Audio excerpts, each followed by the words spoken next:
Então, como combinado, essa parte final da nossa videoaula tratará dos 7 períodos literários da literatura angolana.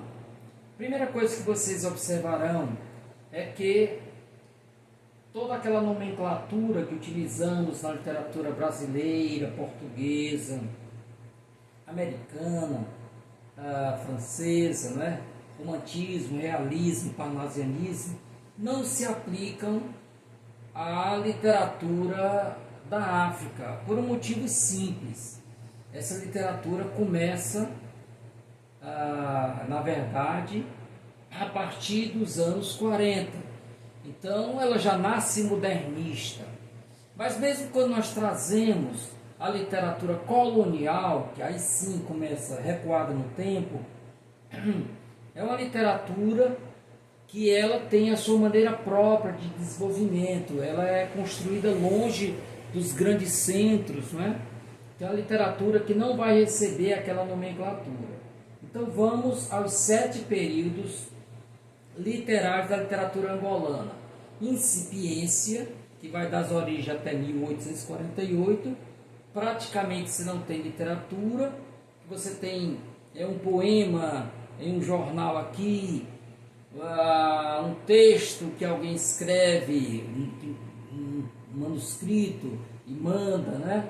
Uma carta de alguém saudoso da metrópole.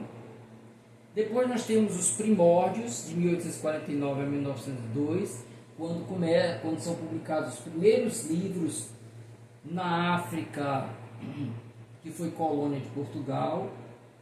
Depois o prelúdio nacionalista, depois a formação, de 1948 a 1960, quando realmente, de fato, tem início a literatura que nós estudaremos, que é a literatura que traduz a ideologia, os interesses dos africanos.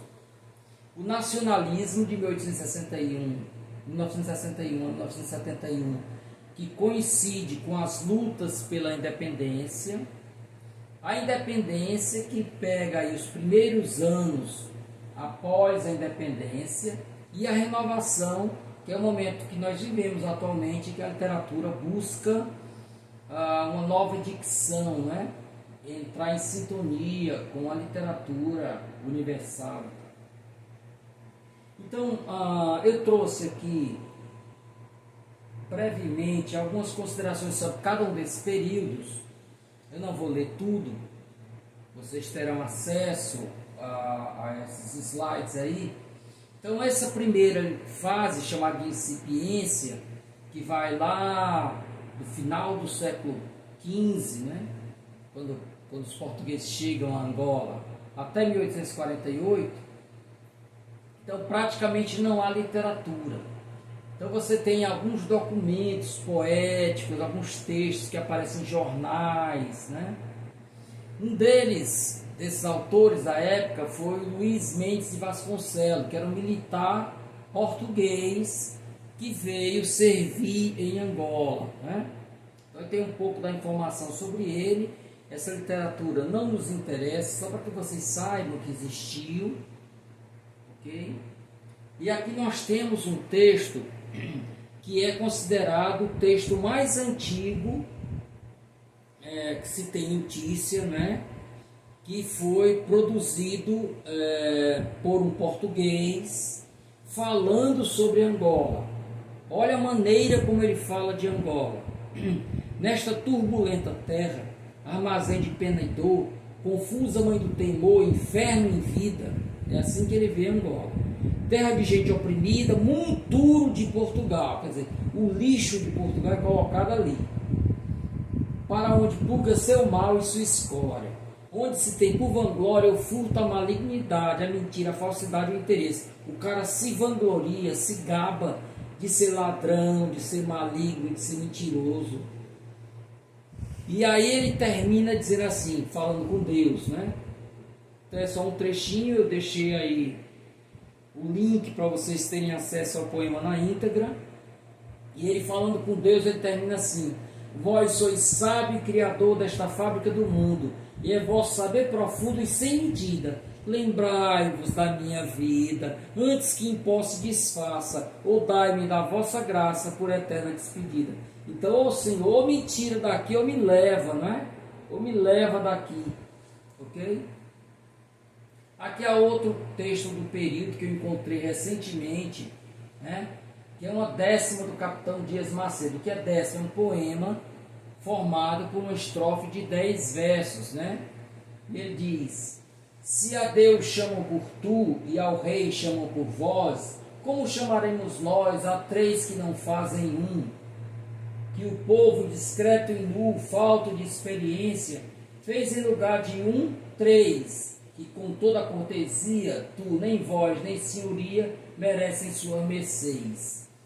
Então, aqui ele escreve na mesma diapasão do outro, né, com palavras nada abonadoras, nada lisonjeiras, falando sobre Angola. Então, essa é a literatura do período, uma literatura que reflete a visão cheia de preconceito para com a África. A segundo período, chamado de Primórdios, vai de 49 a 1902. Aí nós temos dois livros sobre o qual nós trataremos nos nossos próximos encontros. O Nhamuturi, vamos começar com Espontaneidade da Minha Alma.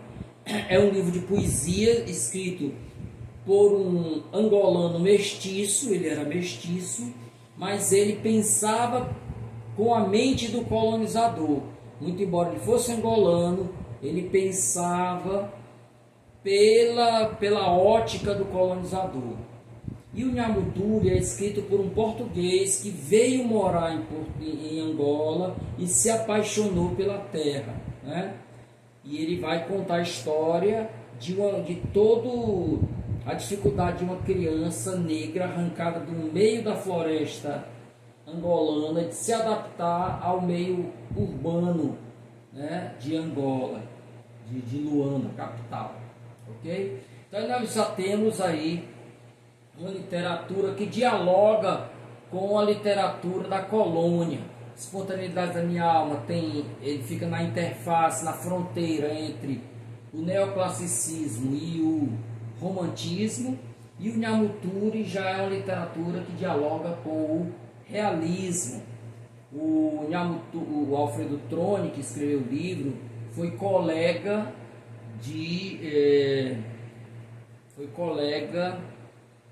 fugiu aqui o nome aqui, essa de Queiroz, né? Ambos estudaram direito na Universidade de Coimbra, ok? A terceira fase, aí eu trouxe aí um poema desse período, daquele livro lá, Espontaneidade da Minha Alma. Era noite de muial no luar, uma noite em que triste pensava em amores que o tempo roubou-me, em Maria que eu tanto adorava. Toda a terra dormia em silêncio, só eu triste na terra velava, nesta terra em que a sorte roubou-me os amores que eu tanto adorava. Foi aqui a minha alma recorda que tão bela e tão meiga me ouvia, quando as sós nossa jura jurando, só com ela na terra vivia. Eide, embora para sempre oprimido, em tão triste e medonha soidão, é isso mesmo, soidão. Adoraste na vida e na morte, conservar em meu peito a paixão. Então, típico quadro romântico, né? Ligado à dor de quem perdeu a amada e chora e sofre, né? É mais ou menos aí a trilha que segue o autor de Espontaneidade da Minha Alma. A terceira fase, chamada de nacionalista, não vamos nos perder, né? Prelúdio nacionalista. Não é o nacionalismo da África, não. É uma literatura que vai tratar da terra, mas ainda um olhar totalmente marcado pelo exotismo. O que é isso, gente? A palavra exótico significa ex, fora, e ótico, olho. Exótico é a coisa que está fora do olho, quer dizer, fora da tua cultura. Você olha para a cultura do outro como uma cultura estranha. Então vai ser descrita a Angola, mas sempre por esse olhar do estranhamento. né? Imagine alguém que vai passar uma temporada entre os esquimós. Quando volta cheio de novidade para contar, tudo é estranho, o que eles comem, os hábitos, né, que eles têm são totalmente diferentes. Então aí, marcadamente, alguém que não participa da cultura, ou então participa, mas descreve a cultura de um olhar estranhado. Olha, eu vou mostrar como é estranha minha cultura, olha que coisa estranha essa cultura aqui. Então o negro em geral é observado de forma preconceituosa, né? Ou ele é um figurante ou ele é reificado, visto como uma coisa, né? Ok? Aqui eu tenho um texto do período de alguém que amou a África, mas ele olhava para a África de uma maneira muito própria do conquistador. Tomás Vieira da Cruz foi um português que veio morar em Angola, apaixonou-se pela cultura angolana, principalmente pelas curvas das negras, né? Então, os teus defeitos são graças que mais me prendem, querida. Mistério de duas raças que se encontraram na vida. E os beijos que estou pulando, e os beijos que pronuncia são palavras dolorosas, teus beijos são tiranias, são como espinhos e rosas, que me embriagam amantes no éter do teu perfume. Teus beijos são navegantes sobre as ondas do ciúme. Os teus defeitos são graças desse mistério profundo, saudade de duas raças que me abraçaram no mundo. Em geral, ele olhava para a negra apenas na casca da negra, as curvas da negra, a beleza da negra, a doçura dos lábios da negra, né, o sexo. Em geral, a negra não é representada como um sujeito, mas como um objeto de satisfação, né? Então, é esse olhar estrangeiro, estranhado, né? De alguém que olha de fora para a cultura do outro. A quarta fase é onde realmente começa a literatura angolana, uma literatura que vai estar ligada a um processo de apartamento, separação, ruptura dos laços de dependência para com a colônia. Aqui vários intelectuais vão surgir, Agostinho Neto, né? Entre outros tantos, vão surgir Viriato da Cruz, Antônio Jacinto, com o Agostinho Neto era médico. Todos eles foram estudar na universidades portuguesas e lá amealharam o conhecimento necessário para começar a virada, né? Então é a literatura que traduz esse sentimento, esse desejo de romper os laços com a colônia. Aí a cultura africana vai passar a ser vista não mais pelo aspecto exótico, né? Uma cultura olhada por dentro, né? E sempre com aquela visão não preconceituosa mais. É uma cultura de valorização da língua, da cultura local. Ok? Eu trouxe aqui um texto chamado Munangamba. Nós vamos ver esse texto mais na frente. Eu vou ler só uns fragmentos. Antônio Jacinto, ele vai fazer uma leitura da opressão sofrida pelo trabalhador campesino. Ele trabalha para dar lucro ao patrão, né? E o Munangamba é o nome que se dá ao campesino local, né? Aquela roça grande não tem chuva, é o suor do meu rosto que rega as plantações. Naquela roça grande tem café maduro e aquele vermelho cereja são gotas do meu sangue feita seiva. O café vai ser torrado, pisado, torturado, vai ficar negro, negro da cor do contratado, negro da cor do contratado. Perguntem às aves que cantam, aos regatos de alegre serpentear e ao vento forte do sertão, quem se levanta cedo, quem vai à tonga, tonga é o local onde eles plantam, quem traz pela estrada longa a tipóia ou cacho de dendém, dendém é o que a gente chama de dendê, né? Quem capina e em paga recebe desdém, fuba podre, peixe podre, panos ruins, 50 angolares, que é a moeda da época, né? Porrada se refilar, se você reclamar, você leva uma porrada. Quem faz o milho crescer e os laranjais florescer? Quem dá dinheiro para o patrão comprar máquinas, carros, senhoras e cabeça de preto para os motores? Pergunte às aves e eles responderão: Monangambe! Quer dizer, é o negro que dá a sua vida para o lucro do outro, que só não valoriza como oprime. Então é um discurso, né, de dessacralização do branco. O branco que se mostrava como uma grande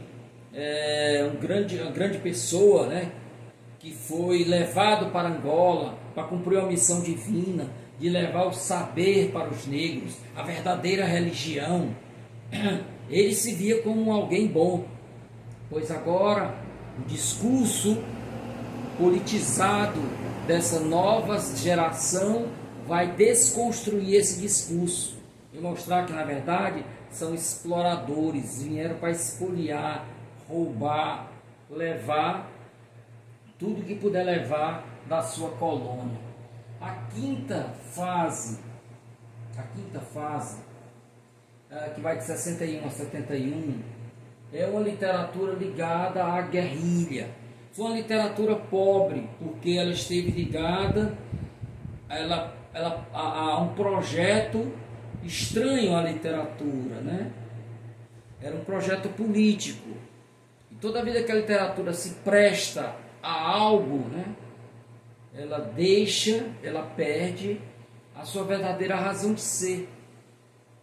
Então, aqui eu tenho uma literatura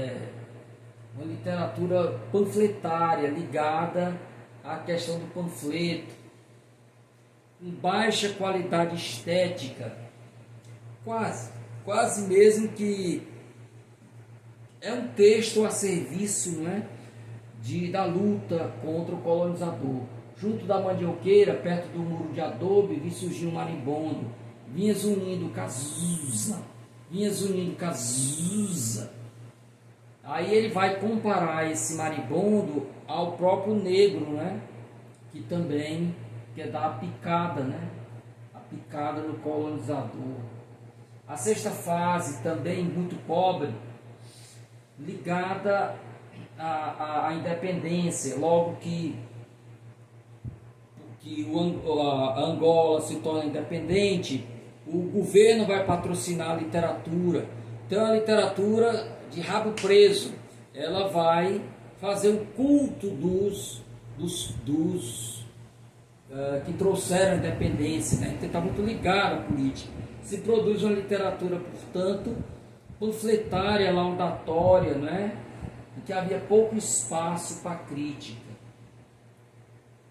Ok? Olha esse texto, gente. Não há nada de literatura aí. É um mero panfleto que resolveu usar versos. A luta revolucionária continua pelo poder popular. A luta revolucionária continua pela pátria dos trabalhadores, pelo socialismo científico. Então, sem qualquer prejuízo do valor político, né, da discussão que levanta, mas em termos literários, o que você percebe aí é a total submissão do texto literário a um projeto político, né? E aí, quando a literatura torna-se, em vez de um texto, um pré-texto, né, ele se esvazia da sua dimensão estética. A sétima fase, que é a fase que nós vivemos, né, é uma fase de renovação. Já foi passada a luta pela independência, foi conquistada a independência. É preciso agora Angola descobrir o seu lugar no mundo, né? É a literatura que ela vai passar do discurso político mais local para uma discussão mais humanística, né?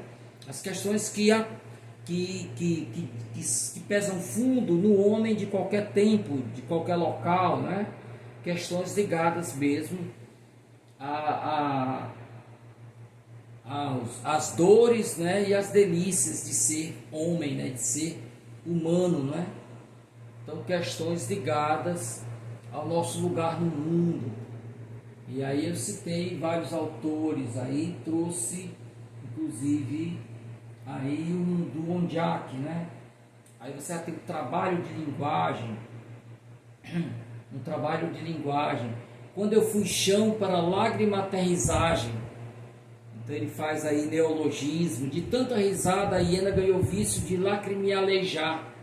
Porque um dia exercitei-me de raiz, compus-me de lamas, a hiena passante, desconhecendo.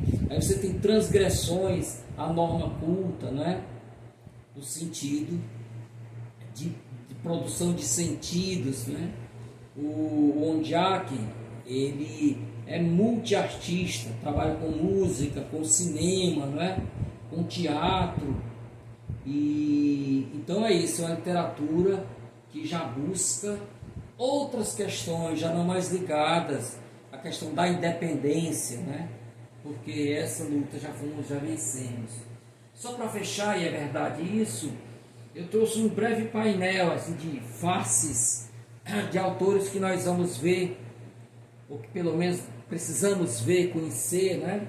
Aí nós temos a partir da esquerda de cima, o Alfredo Troni, que foi um português que veio morar em Angola, escreveu uma obra que nós vamos ler, vai ter uma provinha sobre ela, né? É um livro chamado Nhamuturi. Depois nós temos aí Agostinho Neto, foi o primeiro presidente de Angola quando o país se tornou independente. Além de médico, de político, era um excelente poeta. Depois nós temos Antônio Jacinto, que é da mesma geração de Agostinho Neto, e produz também essa literatura libertária, de crítica social. João Melo, ele ainda é vivo, autor que escreve tanto sobre questões políticas, mas também a questão amorosa. Aqui nós temos o Eduardo Agualusa, acho que ele mora hoje em Paris, mas ele vive, né, nesse triângulo Angola, Paris, Brasil. É um autor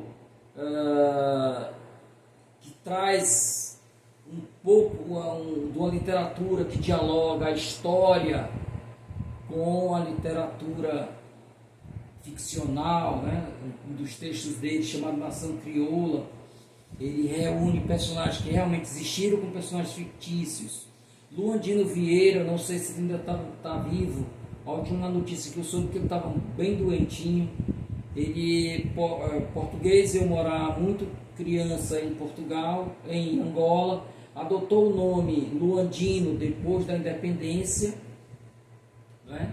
E depois, quando houve a guerra civil, ele, triste com aquilo, voltou para Portugal. Ondiak é esse que eu acabei de falar para vocês, muito jovem.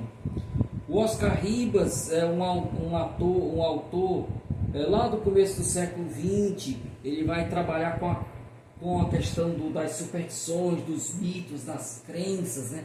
Ele tem um trabalho também antropológico. O Pepe Tela, esse sim, trabalha na fronteira entre ficção e história com H maiúsculo, né? Todas as obras dele têm como cenário uma passagem da história de Angola. Então ele tem textos que vão lá desde o século XVII, textos que se passam da época do período da invasão holandesa, né? O Aninga Chito, ele faz uma revisita, ele revisita as lendas, os mitos, muitas vezes para desconstruí-los. O Aninga Chito. O Viriato Clemente da Cruz escreveu poucos poemas, mas foram importantíssimos, porque ele trabalha a questão da cultura angolana sendo tragada, engolida pela cultura do outro. E aí é uma crítica principalmente aos próprios angolanos que se deixam, né, contaminar pela cultura alheia, abdicando aos elementos da sua cultura. Então, pessoal, com esse breve painel, nós encerramos nossa segunda videoaula. Então, vocês vão lá ler já o texto relativo a Angola, né? E nós voltamos a essa literatura tão rica, falando sobre a poesia de Angola no nosso próximo encontro. Então, um abraço a todos e até o nosso próximo videoaula.